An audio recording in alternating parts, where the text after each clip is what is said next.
इंडी special में आपका स्वागत है। मैं हूं मनोज सैनी। कोरोना की बात हम लगातार कर रहे हैं, लेकिन कोरोना में तस्वीरें भयावह भी आती है, संकट भरी भी आती है। पर संकट के बीच में यदि लोगों के हाथ खड़े हो जाए तो फिर हमें कहना होता है साथ ही हाथ बढ़ाना। और इस समय तो समय यही है कि आइए अपना अपना हाथ बढ़ा दीजिए, जितना सहयोग कर सकते हैं कर दीजिए। हम देख रहे हैं कई जगह से तस्वीरें आ रही, कोई ऑक्सीजन दे रहा है, कोई खाने की व्यवस्था कर रहा है, कोई सैनिटाइजर मंत्री खुद कर रहा है, तो कहीं हम ये भी देख रहे हैं कि अस्पताल में जाकर विधायक बैलून फुला रहे हैं और लोगों के चेहरे पर मुस्कान लौटा रहे हैं। तो इसी तरह की आज 4 खबरें लेकर हम आपसे बात करेंगे। ये तस्वीरें आप देखिएगा तो हम एक तस्वीरें हम आपको दिखाते हैं। ये बैतूल की तस्वीरें हैं, उसके अलावा अलग अलग रंग हम आपको दिखाएंगे और समझना पड़ेगा कि किस तरह से हम आगे बढ़ेंगे। लेकिन अलग अलग खबरें हम आपको दिखाएंगे, लेकिन सबसे पहले हम बात करेंगे ग्वालियर की। और ग्वालियर की खबर की तरफ जब हम बढ़ेंगे तो आप देखिए, यह है मंत्री प्रद्युम्न सिंह तोमर। प्रद्युम्न सिंह तोमर हमेशा चर्चा में बने रहते हैं। हालांकि लोग कुछ कहते हैं कि वो अपने आप को दिखाने के लिए ऐसा करते हैं, लेकिन कब तक आदमी अपने आप को दिखाएगा? कभी गटर साफ कर देना, कभी सड़क पर उतर आना, कभी सैनिटाइजर कर देना, अस्पताल के बाहर सो जाना, ऐसी इतनी तस्वीरें प्रद्युम्न तोमर की दिखती है। तो डर है इस समय हर किसी के भीतर की बाहर ना निकले, लेकिन खुद बाहर आए हैं सैनिटाइजर मशीन लेकर। आप देखिए कि लोगों के घरों को सैनिटाइज कर रहा है, अलग अलग कॉलोनियों में पहुंच रहे हैं। और एक तस्वीर और आपको कल भी देखने को मिली थी, जब हमने देखा कि वो घर घर जाकर लोगों को मास्क बांट रहे थे, जागरूक कर रहे थे। ये तो खैर कई जगह से तस्वीरें आई, लेकिन बहुत अलग प्रद्युम्न सिंह तोमर की तस्वीरें दिखाई देती है और सेवा भाव को लेकर वो लगे रहते हैं। और यही वजह रही कि तमाम चीज़ों के बीच में आखिर चुनाव जीत कर भी आए और फिर से मंत्री भी बन गए। शरीर की काया काटी कैसी भी हो, लेकिन मेहनत करने में कभी प्रद्युम्न सिंह तोमर पीछे नहीं रहते। ये कोरोना का दौर है तो ऐसे कई लोगों को हाथ बढ़ाना पड़ेगा। लेकिन चलिए सुनते हैं प्रद्युम्न सिंह तोमर क्या कह रहे हैं, क्या कहना है उनका इस सेवा भाव को लेकर। सुन लीजिए। प्रत्येक बस्ती में हम सबको जागृत होना पड़ेगा। ये काम सरकार तो कर रही है, पर इसको एक जन जागरण हमको फैलाना होगा, जन जागरण करना होगा कि हमको अपने घरों पे रहना है, मास्क लगाना है, 2 गज की दूरी जरूरी है। ग्वालियर जीतेगा, कोरोना हारेगा। तो ग्वालियर जीतेगा, कोरोना हारेगा, ये कह रहे हैं मंत्री प्रद्युम्न सिंह तोमर। और तस्वीरें कई अलग अलग देखने को प्रद्युम्न सिंह तोमर की आती रहती है और ऐसे तमाम नेताओं से ये देखने को भी मिलता है जब समझ आता है कि यदि सभी जनप्रतिनिधि ऐसा काम करने लगे, बाहर बैठकर वर्चुअल बात करना, तो तमाम तरह की बातें करना वो अलग मुद्दा है, लेकिन ऐसी तस्वीरें कम देखने को मिलती है। चलिए हमारे साथ मंत्री खुद जुड़ेंगे फोनों पर, तो उनसे भी समझेंगे कि आखिर क्यों उन्होंने एक कदम उठाया है। लेकिन ऐसे कई रंग देखने को मिल रहे हैं, तमाम तरह की तस्वीरें हमें देखने को मिलती रहती है। अलग अलग तस्वीरों के जरिए भी हमने दिखाया। बैतूल में कुछ महिलाएं सेवा में उतर आई है, उन्होंने नाकाबंदी कर पूरे गांव को सुरक्षित कर दिया। इसी तरह की खबरें हम आपको दिखा रहे थे कि अशोकनगर से सामने, ये बैतूल की महिलाओं को देखिएगा, इन्होंने खुद नाकाबंदी कर रखी। गांव में कोई भी प्रवेश करेगा तो फिर पहले उसको सैनिटाइज किया जाएगा, उसके बाद। और बैतूल वैसे भी आदिवासी अंचल है, अपनी अपनी सेवाएं दे रही हैं तमाम महिलाएं। इन दिनों ड्यूटियां इनकी लगी हुई है, कौन सी ड्यूटी किसको कितने बजे करना है।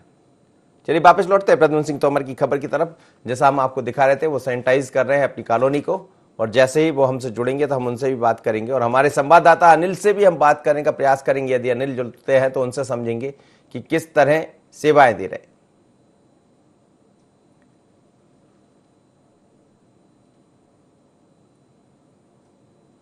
तो ऐसी तस्वीरें, सुखद तस्वीरें हैं कोरोना के संकट में, जब लोग मैदान में आ रहे हैं और अलग अलग तरह से आगे बढ़ रहे हैं।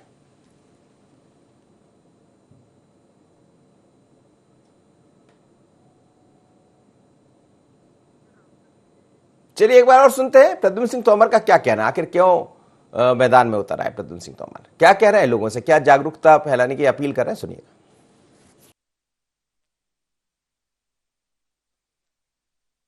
प्रत्येक बस्ती में हम सबको जागृत होना पड़ेगा। ये काम सरकार तो कर रही है, पर इसको एक जन जागरण हमको फैलाना होगा, जन जागरण करना होगा कि हमको अपने घरों पे रहना है, मास्क लगाना है, 2 गज की दूरी जरूरी है। ग्वालियर जीतेगा, कोरोना हारेगा। तो ग्वालियर जीतेगा, कोरोना हारेगा। और जहां जहां लोग ऐसे सड़क पर उतरकर सेवा में लग जाएंगे, ग्वालियर जीत जाएगा। अनिल मेरे साथ जुड़ रहे हैं, हमारे संवाददाता। अनिल, हम देखते हैं प्रद्युम्न तोमर की ऐसी कई तस्वीरें सामने आती रहती है, और इस समय तो यही है कि साथ ही हाथ बढ़ाना, सेवा में जितने हाथ बढ़ जाएं उनकी जरूरत है। लेकिन प्रद्युम्न सिंह तोमर सच में भले कुछ भी लोग कहें, लेकिन सेवा में तो नजर आते हैं और जागरूकता भी फैला रहे हैं दिनों। जी बिल्कुल, लगातार जिस तरीके से ग्वालियर में जब से उनको कोविड प्रभावी बनाया गया है, लगातार वो निरीक्षण कर रहे हैं, साथ ही जो कोविड सेंटर है वहां पर जा रहे हैं, पीपीई किट पहनकर जा रहे हैं, लोगों को जागरूक कर रहे हैं, लोगों को मास्क लगाने के लिए जागरूक कर रहे हैं, सैनिटाइज करने के लिए जागरूक कर रहे हैं, और लगातार वो रात में 2 बजे 3 बजे लोगों के बीच रहते हैं। साथ ही जो जिसको कमी है ऑक्सीजन की, उसके लिए ऑक्सीजन की आपूर्ति करा रहे हैं। तो कहीं ना कहीं देखा जा रहा है लगातार जिस तरीके से जो कोविड प्रभारी हैं, ऊर्जा मंत्री हैं, वो लगातार सड़कों पर बने हुए हैं, और असली नायक कहा जाए तो वो देखे जा रहे हैं। और लगातार आज भी जिस तरीके से उन्होंने पूरे शहर में लगभग कुछ कॉलोनियों में, उन्होंने गलियों में सैनिटाइज खुद किया, उन्होंने अपने जाकर और घर घरों में जाकर उन्होंने लोगों को समझाइश दी, और उन्होंने जागरूक किया कि वो पीपीई किट पहन, वो जो सैनिटाइज करते रहे, मास्क पहने और सोशल डिस्टेंसिंग रखे, 2 गज की दूरी रखे। तो कहीं ना कहीं देखने को मिला कि जो कोविड प्रभारी हैं वो लोगों को भी जागरूक कर रहे हैं। उसके साथ ही जो निगम के सफाई कर्मी हैं उनको उन्होंने किटें भी दी हैं, जो सुरक्षा किट है उसको दिया है, जिसमें सैनिटाइज है, मास्क है, और उनके जो सुरक्षा के लिए जो इक्विपमेंट है वो है। तो कहीं ना कहीं देखने को मिला कि जो ग्वालियर में कोविड प्रभारी हैं वो लगातार सक्रिय हैं और लोगों को जागरूक। अनिल, ये देखा जाता है जब चुनाव के मौके होते हैं तो तब सेवा में उतरना एक अलग मुद्दा होता है। 4-6 महीने पहले नेता लोग दिखने लगते हैं और ये बताने लगते हैं साहब हम तो आपके लिए बने। लेकिन प्रद्युम्न सिंह तोमर को हम देख रहे हैं चुनाव से पहले, चुनाव के बाद। ये पहली तस्वीर तो है नहीं, कई ऐसे तस्वीरें हमने देखा कि गटर साफ कर देते हैं लोगों के लिए। तो ये बड़ा भारी, इसके लिए मन रखना होता है। तो क्या शुरुआत से प्रद्युम्न जी ऐसे ही रहे?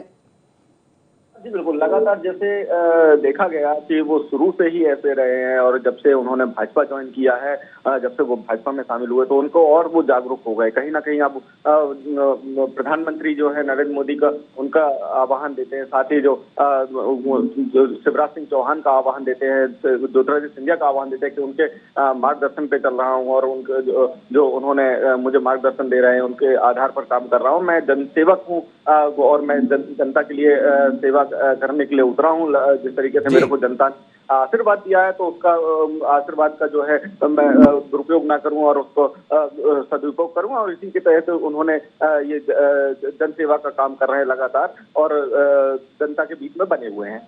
चलिए, बहुत धन्यवाद आपका। अनिल थे मेरे साथ जुड़े थे, जो ग्वालियर से बता रहे थे। हालांकि प्रयास था कि प्रद्युम्न सिंह तोमर को भी हम जोड़ पाते, उनसे बात हो पाती, लेकिन हमारे संवाददाता बता रहे थे कि उनका एक व्यवहार ही ऐसा बन गया, जनता के बीच में कैसे जाए। और इस समय कोरोना के संकट में तो लोग घरों से नहीं निकलना चाहते। घरों से निकलिए, लेकिन अपने आप को मास्क लगाकर निकलिए, सैनिटाइज करिए, उसके बाद बीच में जाने से दूरी बनाकर चलिए। जैसे प्रद्युम्न सिंह तोमर अकेले दिखाई दे रहे हैं, तो वो इस बात को भी समझ रहे हैं। कभी अस्पताल में सो जाते हैं अपनी जनता के लिए, कभी सैनिटाइज करते नजर आते हैं, और कभी इससे पहले हमने देखा गटर में भी उतर आते हैं। तो यही सेवा का भाव है। जनप्रतिनिधि यदि इस तरह सेवा को लेकर आगे बढ़े तो फिर कहना होगा वाह नेताजी।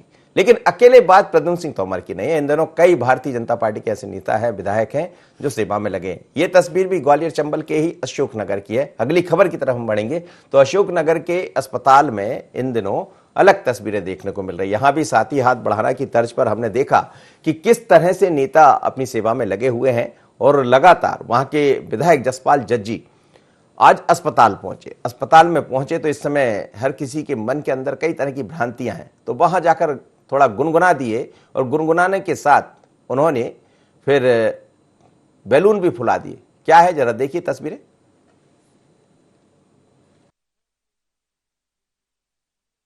महसूस करो कि ये तो अरे बहुत वजन है, तो फिर हाथ दर्द करने लगे, अरे बहुत वजन था, ठीक है। लेकिन अगर आप कह रहे अरे छोटी सी बात ही है, मैं खींच रहा हूँ, छोटा बच्चा भी खींच देगा, ठीक है। एक कहानी सुनी है आपने, मैं सुनाऊं तुम्हें कि एक पहाड़ बिल्कुल चढ़ाई थी ऐसे, ठीक है। तो चढ़ाई पे बहुत लोग जा रहे थे, तो कोई हाथ में सामान लिए है, मतलब बहुत कोई वहां बैठ जाए, थोड़ी दूर चल के थक जाए, चढ़ाई से फिर अपन वजन और हो तो और ज्यादा थकान होती है, तो थक जाए। उनमें एक महिला अपने बेटे को, सामान तो लिए थे, बेटे को टांगे थे पीछे, बेटा था उसका छोटा, और वो तेज तेज जा रही, सब लोग वहां तक जाए, थक जाए, रुक जाए। तो उससे किसी ने पूछा कि क्यों तू ये इतना वजन लेके तू थक नहीं है, तू दौड़ती जा रही, तू भी कितना वजन लिए। तो उसने पलट के देखा मेरे को वजन तुझे, तो उसने डांटा कि ये वजन है, ये मेरा बेटा है, समझ रहे हो आप। उसके बेटे में 10 किलो 15 किलो वजन रहा होगा, लेकिन दूसरे लोग 5 किलो 10 किलो वजन का थैला लिया, तो थक रहे, तो उन्हें लग रहा था हाथ दुखने लगो जो होगा, और उसका बेटे का उनसे 4 गुना वजन था। लेकिन उसके मन में क्या था, ये वजन थोड़ी है, किसी माँ से पूछो बेटा उसके लिए वजन है।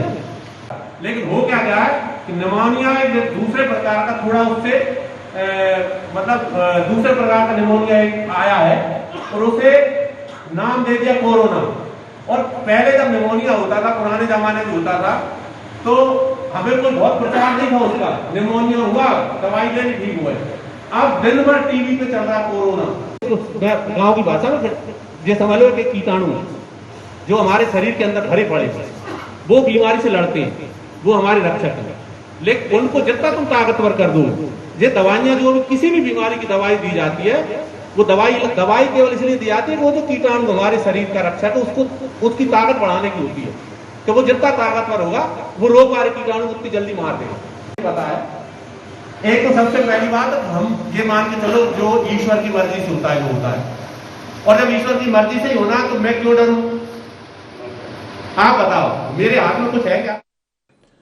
चलिए, तो ये तस्वीरें हैं, अलग अलग तस्वीरें दिखाई दे रही है इस समय जनप्रतिनिधियों की। कोई सैनिटाइज कर रहा है और कोई इस तरह से जागरूक कर रहा है। ये बात सच है कि माँ को ये कभी समझ नहीं आता है कि उसके पीठ पर कितना वजन है। जब बच्चा गोद में आ जाए या बच्चा पीठ पर बैठ जाए और सामान, ये देखिए एक तस्वीर ये भी है,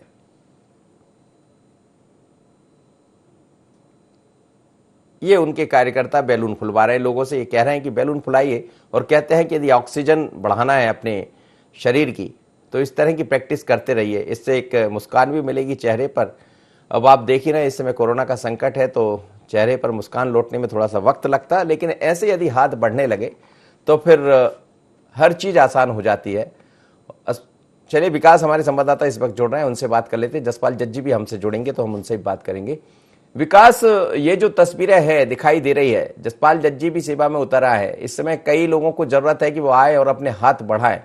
कितने लोग हैं अशोकनगर में जो साथी हाथ बढ़ाना की तर्ज पर मैदान में दिखाई दे रहे?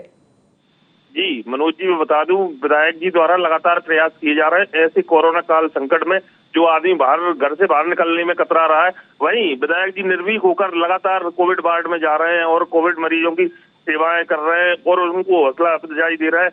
उनके साथ में 3-4 समाज सेवी भी है जो लगातार भरकर सुबह से रात तक लगातार वार्डों में घूम रहे हैं और जो भी मरीज को समस्या आ रही है वो पूरी कर रहे हैं और लगातार मरीजों का हौसला अफजाई कर रहे हैं। आज भी उन्होंने बैलून दिए और बैलून फुलवाए जिससे कि ऑक्सीजन का लेवल बढ़ सके और मरीजों को समझाइश भी दी और लगातार प्रयास कर रहे हैं कि मरीज जल्द से जल्द स्वस्थ हो और अपने घर पर ही आइसोलेट होकर इलाज करा सके। मनोज जी, लेकिन ये अकेले ऐसी विधायक है या और भी वहां के लोग इस तरह सेवा में लगे हुए हैं? क्योंकि इस वक्त विशाल जरूरत इसी बात की है कि लोग आए, हाथ बढ़ाएं, लोगों की चेहरे की यदि मुस्कान खो गई है तो उस मुस्कान को वापस लौटाए। और लोग भी लगे हुए क्या इन दिनों? जी मनोज जी, विधायक जी के साथ में धर्मेंद्र रघुवंशी है जो समाज सेवी है, सुखमनी परिवार से जुड़े हुए लोग हैं और वो लगातार कई सालों से अस्पताल में खाना भी वितरित कर रहे हैं और कोरोना जैसे संकट काल में वो लगातार अस्पताल में अपनी सेवा दे रहे हैं और निर्भीक होकर लगातार वो मरीजों के बीच में जा रहे हैं और जो भी समस्या है उनका निराकरण कर रहे हैं। ऐसे ही एक और है सतपाल रघुवंशी जो ऑक्सीजन की कमी थी तो उन्होंने ऑक्सीजन के सिलेंडर भी अस्पताल के लिए डोनेट किए और ऑक्सीजन की कमी नहीं आने दी। उनने लगातार भरकस प्रयास करने में लगे हुए हैं। मनोज जी, चलिए, अच्छी बात है, अच्छी खबर है और ऐसी खबरें यदि सभी जनप्रतिनिधि करने लगे। बहुत धन्यवाद विशाल, आप मेरे साथ जुड़े। तो ऐसी यदि तस्वीरें हर जिले से, हर ब्लॉक से, हर जगह से सामने आने लगे तो फिर यही कहेंगे कि कोरोना से लड़ना नहीं है, कोरोना से लड़ना ही है, डरना नहीं है। और डरने की जरूरत भी नहीं है जब मन में इतने अच्छे भाव आ जाए कि हम एक दूसरे की सेवा करने लगे। लेकिन संभल कर करिएगा। हाथ में हम देख रहे हैं कि दस्ताने नहीं पहने विधायक जी, पर विश्वास होगा जब मन में दूसरों के प्रति सेवा करने का भाव होता तो आधी चीजें तो वैसे ही ठीक हो जाती है। और यही तो वो पल है जब साथी हाथ बढ़ाना की तर्ज पर आपको गाना भी गाना है, संक्रमितों को ठीक भी करना है। जैसे भी अगली खबर की तरफ हम बढ़ेंगे। ये खबर इंदौर से, और खबर अब एक पुलिस अधिकारी की है। एक पुलिस अधिकारी महेशचंद जैन जो इंदौर में एसपी है और पश्चिम में, और एसपी होने के साथ साथ इन दिनों सेवा में उतरा है। और इंदौर की ऐसी कई तस्वीरें रोज सामने आती रहती है। लेकिन एसपी महेशचंद जैन पूरे परिवार के साथ लगे हैं, लोगों को खाना वितरण कर रहे हैं। खाने भोजन के साथ जो भी सुविधाएं हो सकती है, आप देखिए बैठे हुए, उनकी पत्नी भी साथ नजर आ रही है। डिब्बे पैक होते हैं, पार्सल होते हैं, और उसके बाद घर घर तक ये पहुंचाने का काम करते हैं। प्रतिदिन इसी तरह की सेवा में इंदौर में ऐसी कई तस्वीरें आपको देखने को मिल जाएंगी। और पुलिस की सेवा तो है ही, 24 घंटे की नौकरी होती है, लेकिन उस नौकरी के बीच में इस तरह सेवा में लग जाना, ये भी बड़ा दिलचस्प है। किस तरह वहां पर ये सब हो रहा है आप देखिएगा कि हमारे संवाददाता भरत ने इनसे बात भी की है और समझा भी है, वहां का जायजा भी लिया। सुन लीजिए जरा भरत को।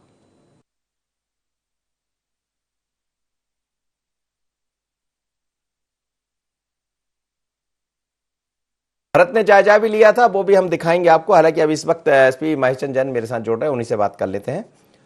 एसपी साहब, स्वागत है आपका।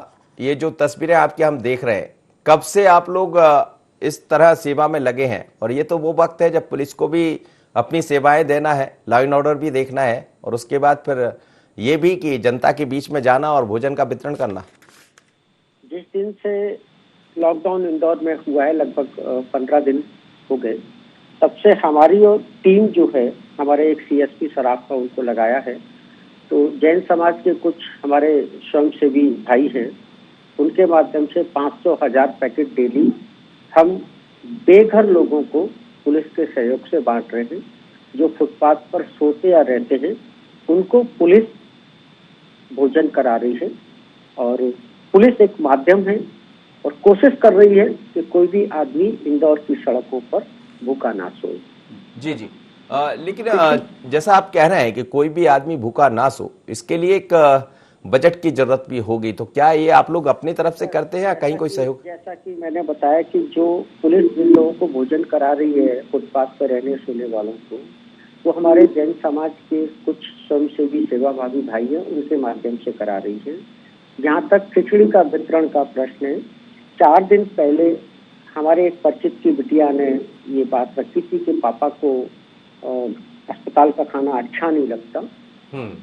तो मैंने उससे पूछा था, बेटा खिचड़ी वगैरह बनवा के भिजवा दूं? तो उसने बोला ठीक है अंकल, भिजवा दीजिए अगर आपको दिक्कत ना हो तो। मेरी पत्नी ने उनको खिचड़ी बना के भेजी और उनको अच्छी लगी। तो उस समय विचार आया कि जैसे शर्मा जी को घर का खाने का मन करता है, संभव है हमारे दूसरे भाई बहन जो अस्पतालों में भर्ती हैं उनको अभी मन करे। तो मेरे दोस्त हैं डॉक्टर संजय दुबे, जो न्यूज चेस्ट वार्ड के इंचार्ज है, जी जी, उनसे बात की। सरकारी अस्पताल है, MIS से संबद्ध है, उनसे बात की तो उन्होंने बताया कि न्यू चेस्ट वार्ड में प्रतिदिन 100 मरीज भर्ती रहते हैं और कुछ स्टाफ और कुछ अटेंडेंट हैं। तो मैंने उनसे अनुरोध किया कि यदि आपकी अनुमति हो तो मेरी श्रीमती से खिचड़ी बनाकर भेजना चाहती है। और फिर वो उन्होंने उस प्रक्रिया को शुरू कर दिया।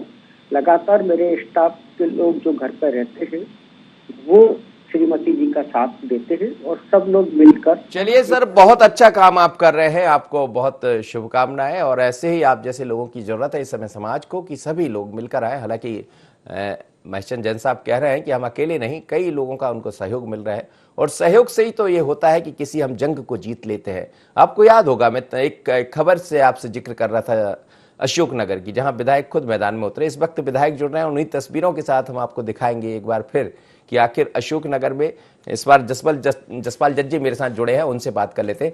जसपाल जज्जी जी, आपका एक वीडियो भी हमें दिख रहा है। आप लोग कैसे लोगों का संबल बंधा रहे हैं और क्या समझ रहे हैं इस समय की लोगों को संबल की बेहद जरूरत है? बिल्कुल, इस समय जो मैं महसूस कर रहा हूँ, पिछले लगभग 1 माह होने को मैं लगातार हॉस्पिटल में आ रहा हूँ, मरीजों को देख रहा हूँ। तो हो क्या रहा है कि जैसे ही कोरोना या कोविड का नाम सुनता है तो मरीज तो डर जाता है, उसके परिजन भी एकदम से भयभीत हो जाते हैं और इससे कहीं ना कहीं मरीज और ज्यादा अपने आप को आसार होता है, डिमोरलाइज होता है और मैं समझता हूँ उससे रोग आगे होता है। तो मैं देख रहा हूँ, मैं जिन लोगों के साथ लगभग बात कर रहा हूँ, घूम रहा हूँ, कर रहा हूँ, तो लोगों को बड़ा उत्साहित होते हैं। मैं जब उनसे बात कर रहा हूँ तो मैंने महसूस किया कि जिनसे मैं बात कर रहा हूँ तो अगर 10 मिनट खड़ा होकर बात कर रहा हूँ, उनको समझा रहा हूँ कि ऐसा नहीं है, ये लोग कोई डरने वाला नहीं, तो उनके चेहरे के भाव बदलते हैं। मैं इससे वो खुद कहते हैं कि भाई साहब कल आप आ गए तो अब हमें भी हिम्मत आ गई और हमको चिंता नहीं है, हम बिल्कुल ठीक होंगे। तो एक मनोबल बढ़ाने का काम है ये। तो मुझे लगता है बहुत जरूरी है। समय जिस तरह से भयभीत पूरे देश में, दुनिया में जो वातावरण बनाया है, तो उससे हम ज्यादा भयभीत हैं। आज हम भी देख रहे हैं घर में इतने डरे हुए बैठे, सुबह टीवी खोलो, शाम को खोलो, अखबार उठाओ, दूसरी कोई खबर ही नहीं। हम कह रहे हैं कि IND24 खोलिए, देखिए आपकी खबर चल रही है, अच्छी खबर है, मुस्कान है चेहरे पर लौटाने की। जी थैंक यू सर, उसके लिए धन्यवाद। जी चलिए जसपाल जज्जी साहब लगे रहिए सेवा में, और अच्छी बात है आप भी, लेकिन चलते चलते एक और दिलचस्प खबर देख लीजिए आप। ये खबर है बैतूल से। बैतूल की कई महिलाएं, जिसका जिक्र हम शुरुआत में कर रहे थे, इस समय सड़क पर है और लगातार जनता की सेवा में लगी हुई है। ये तस्वीरें देखिएगा, हम आपको पूरी तस्वीरें दिखाते हैं। कई महिलाएं जिन्होंने अपनी ड्यूटी तय कर रखी है कि कौन कितने बजे आएगा, और इस गांव में कोरोना की ये कहा जाए कि आमद ही नहीं हुई, वहां पर कोरोना घुस भी नहीं पाया। वजह यह है जागरूकता, और ऐसी जागरूकता हर शहर में, हर गांव में होने लगेगी। महिलाएं आ जाएंगी, आम आदमी आ जाएंगे, तो फिर कोरोना भाग जाएगा, कोरोना आप तक नहीं पहुंचेगा। और कोरोना से बचने का सबसे अच्छा उपाय, देखिए आप ऐसी कोई भी महिला नहीं है जिन्होंने अपने मुंह को ढका हुआ है, बल्कि डबल डबल ढका हुआ है। हाथ में एक बैत रखी हुई है, एक लठ रखा हुआ, उसको लेकर बैठी हिसाब को। चलिए मेरे साथ इस वक्त हमारे संवाददाता जुड़ रहे हैं, यतीन, उनसे बात कर लेते हैं। ये कौन सा गांव है और यहाँ कब से इस तरह की सेवाएं दी जा रही? क्या आसपास के और भी गांव में इस तरह का प्रयोग किया जा रहा है? जी, मैं बताना चाहूंगा कि मुख्यमंत्री शिवराज सिंह चौहान जिस तरह से जनता से अपील कर चुके हैं कि उनको स्वयं भी जागरूक रहना चाहिए और आवश्यक कदम जो है वो उठाने चाहिए, जनता कर्फ्यू की भी वो बात कर चुके हैं। इसकी बानगी बैतूल से सटे हुए चिखलार गांव में देखने को मिली। यहाँ की महिलाओं ने खुद ही बीड़ा उठाया और गांव को उन्होंने सील कर दिया है। इसकी जो एंट्रेंस है वहां पे मुख्य द्वार पे महिलाओं ने बांस बल्ली से एक नाका तैयार किया है और यहाँ से वो किसी भी बाहरी व्यक्ति को प्रवेश नहीं दे रही हैं। इस तरीके से अपने गांव के लोगों को, अपने बच्चों को, परिजनों को सुरक्षित रखने का उन्होंने एक तरीका निकाला है। 15 महिलाएं यहाँ करीब 14 घंटे रोजाना पहरा देती हैं। उनके हाथ में लाठियां भी होती हैं। इस तरीके से वो नाकाबंदी पे खुद तैनात रहती हैं। इस तरीके से वे गांव में संक्रमण को फैलने से बचाती हैं। किसी भी तरह बिल्कुल नहीं है क्या इस गांव में संक्रमण नहीं फैल पाया इसी वजह से? जी बिल्कुल, ये बड़ी खुशी की बात है कि इस गांव में संक्रमण नहीं है और इसे फैलने से जो रोकने के महिलाओं ने आवश्यक कदम उठाए थे, जो जागरूकता दिखाई थी, वो मेहनत। बहुत बहुत धन्यवाद आपका, आप मेरे साथ जुड़े। तो ये बैतूल की खबर थी जहां महिलाओं ने खुद आगे बढ़कर इस सेवा का भाव भी पैदा किया है और कहीं ना कहीं एक जागरूक महिला होने का उन्होंने मैसेज देने का प्रयास किया। तो ऐसे सभी लोग, कोई आ जाइए, आप भी सैनिटाइज कर सकते हैं, आप भी दूसरों की सेवा कर सकते हैं, आप भी गाना गाकर या किसी अन्य बहाने से यदि मुस्कान लौटा सकते हैं तो मुस्कान लौटाइए। इस समय यही सबसे बड़ा धर्म है। और एक एक कर यदि हाथ बढ़ते हैं, कहते हैं कि एक लकड़ी से कुछ नहीं होता, लेकिन यदि वही गट्ठा बन जाए तो फिर सब कुछ हो जाता है। तो आइए सब एक दूसरे के हाथ बंधा लीजिए, बंध जाइए और साथ बढ़िए, क्योंकि कोरोना को इस समय सेवा की जरूरत है, साथ ही हाथ बढ़ाने की जरूरत है। साथ ही हाथ बढ़ाना इतना ही। मुझे दीजिए इजाजत, बने रहिए IND24।